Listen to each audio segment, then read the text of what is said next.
All right, today we're going to break down the incredible narrative promise in the trailer for Send Help. We're going to see how it builds this compelling world, only to just smash it to pieces and build something totally new. And pretty shocking. Let's dive in. Wow, it all kicks off with this one absolutely brutal line. I see no value in you. I mean, that's not just feedback, is it? That is a complete and total shutdown.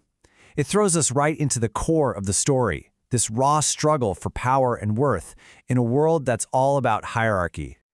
So our story starts in a place we all kind of know, right? The high-stakes corporate jungle, a place where your value isn't about who you are, it's about what your job title says you are. And here are our two main players. You've got Bradley, the boss, and he basically sees his employee as, well, a tool. She's great with numbers. He sees her use, sure, but her ambition, her potential, totally off his radar. To him, she's just a function, not a future leader. And this gets so much worse than just a bad performance review. It gets personal. It gets ugly. Noxious odors. I mean, come on. This isn't about her work anymore. This is just a cruel, calculated way to crush her spirit and keep her exactly where she is. But then, he dangles this one little carrot, the Bangkok merger. It's his challenge. Prove me wrong. It feels like we're setting up for a classic underdog story, you know? But oh boy, the rules of this particular game are about to get thrown out the window. And this is where everything changes. I mean, the story just takes this massive, violent pivot. The world they know, with all its petty rules and power structures, is about to get completely erased. A plane crash. Boom. It's like hitting the ultimate reset button. In just one terrifying moment, the office, the job titles, that whole Bangkok merger, all of it, just gone. The systems that defined who they were have vanished, leaving them with, well, just themselves. Okay, and the timing here. Super important. A day and a half. That's just enough time for the initial shock to wear off and for this raw, new reality to start setting in. A new pecking order is already starting to take shape. So, this is where we get to the real heart of the story. On this island, that whole corporate ladder, it's been replaced by something way more primal. Success isn't about climbing the corporate ladder anymore, it's about sheer basic survival. In this chart, I mean, it lays it all out, doesn't it? Being great with numbers means nothing when what you really need is someone to keep us alive. The idea of being an executive is a joke when the real job is just the hunt. The old world and its vocabulary, totally irrelevant. And this line, what did you just say to me? You can just feel Bradley's world crumbling.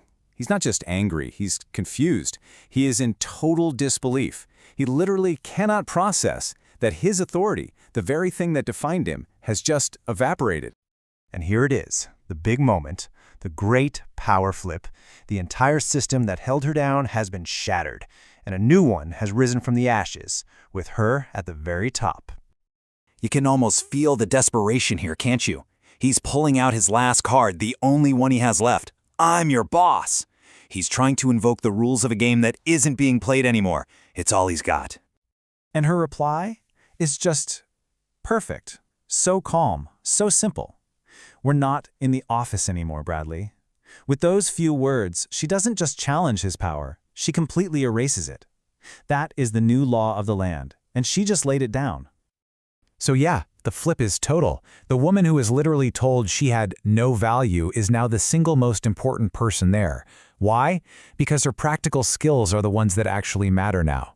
In this new world, leadership isn't given, it's earned through survival. But just when you think you know where this is going, the story throws one last curveball. And this one is a psychological gut punch. This isn't just about survival anymore. It's about what she wants. Whoa! This line is just something else. She's not just okay with her new power, she's embracing it. And she even sees a bit of her old boss in herself now. She understands the dynamic from the other side. And you know what? She kind of likes the view from the top. And that's the final, incredible reframing of this whole thing, isn't it? For Bradley, this island is a prison, a nightmare. But for her, it's the ultimate promotion.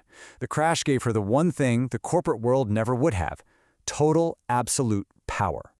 Which brings us to this absolutely chilling final line from her. This isn't a story about rescue anymore. She's found a new world where she's in control, and she has zero desire to go back. Survival wasn't the goal, it was the opportunity. So the whole story really leaves you with this one big question, right? When everything that defines you, your job, your status, your whole world, is just stripped away, who do you actually become? Who is that person hiding underneath it all, just waiting for a chance to finally come out?